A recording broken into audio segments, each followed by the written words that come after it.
Hey guys, welcome back to yet another interesting video of How Logical, and in this video I am going to show you how to enable the VIP in Agoda. So without any further ado, let's dive right into this exciting video. Now, in order to enable the Agoda VIP, you just simply have to open this Agoda application into your phone. Then after opening Agoda, you will get to see this homepage at very first. Now you just simply have to tap into this more button at the bottom right corner, and from there you will get to see this Agoda VIP option just below the saved option. Just simply tap into Agoda VIP and then tap into this search for deals option.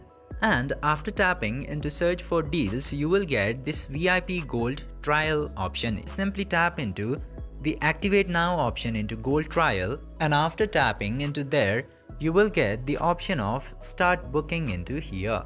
And this way you can enable your VIP packages into Agoda, and now you can start booking with the benefit of the VIP. I hope this video was helpful for you. If yes, don't forget to like, share and subscribe to the channel to never miss another update. Thank you for watching the video.